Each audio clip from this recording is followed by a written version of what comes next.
Hello, I'm Andy Brown. I'm the head instructor at the Climer School of Real Estate, and today I've got Dr. Joshua Harris with me.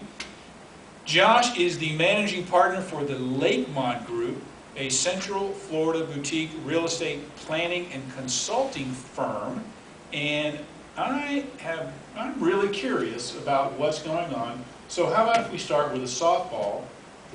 How long has the Lakemont Group been in existence, and tell me what you do? Lakemont Group has been in existence since 2007, and it is a unique firm. It's primarily it began really as myself as a consultant. I'm also, as we talked before, a professor at University of Central Florida. So beyond my professorial duties of teaching and running the center, I also am a practitioner in the field. So the Lakemont Group is the vehicle by where I hope to impart real change and do projects. That can be anything from litigation consulting, where I've served as expert witness, where I've worked with cities and developers on how to maximize the development, or investors on doing financial analysis, or launching a real estate investment trust.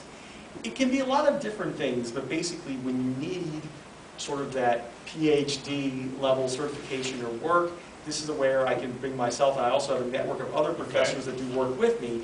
So it just, basically I like to say we solve complex real estate problems and help push projects forward. How exactly we do it, that depends on you. That's the magic. That's the magic.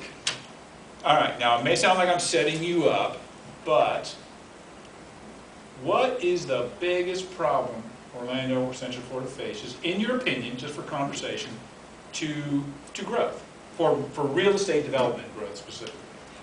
Well, Central Florida is one of these markets that's young in a lot of ways. So compared to, say, Manhattan, which has had city infrastructure for hundreds of years, and their problems of the aging infrastructure. Our problem is somewhat of a lack of infrastructure. So we are just completing our beltway of roads around the community. We just launched this fancy thing called Sunrail and commuter infrastructure. So we're really coming to the urban market with less infrastructure, but also less historic problems. So part of it is properly planning where things need to go and actually understanding what's going to be feasible. And part of it is we need to attract and we need to make our city more competitive. I still feel that today, even here in 2014, that if a large company is looking to move a headquarters or move people around, that they may decide Miami over Orlando, they maybe might decide even Charlotte. And I think that we need to work more and look at how we build infrastructure and how we, I guess, effectively make us more competitive. And part of that's making the city more fun, more livable, more walkable, all those things that, well, people like as human beings like to be comfortable in their environment. All right, now, this is more for fun for me. As far as you can disclose, what's the most interesting project that you've ever been hired and tasked to work on as a consultant? That's a good question, because they're very different.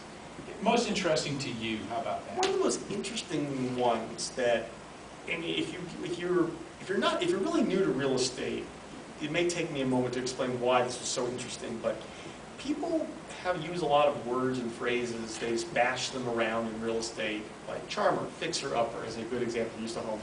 That have no great meaning. Well, one of them is something, if you get into commercial real estate, what is a Class A property or what is a Class B property? And if you remember back to school, I know A is better than B, and that was the general notion. Well, I was once asked by a real estate investment trust, they're based in California. They wanted to buy apartment buildings. And their strategy was they were going to buy the older Class B properties, and they wanted to buy it in what they called more the secondary markets, which may be more like Orlando, but not San Francisco, not New York. Right. Well, guess what? Nobody really knew what that meant, but except brokers, and was always used the phrase. So it was actually interesting. We actually defined and found data and actually showed that those were actually better investments, that really you would be better off buying that older Class B product. You'd make more money, a higher rate of return than you would probably on average buying these new expensive fancy buildings like you see in New York or LA. And it was really interesting because it was one of those times where everyone had used this phraseology and it was seeming like common sense, but yet there really was nothing there. So we actually had to go in and create the methodology. And it's the kind of thing that where, everyone had done business this way, but yet they didn't know why they were doing it that way. Well, I appreciate that. I know you are very busy. If someone needed to get a hold of you for your consulting expertise, how do they do that? Well, you can go to the website, lakemontgroup.com, Okay, or you can email me directly, jharris, Jharris, @lakemontgroup.com. beautiful. Will you come back? I will come back. Thank you. That was awesome. Thank you, Josh.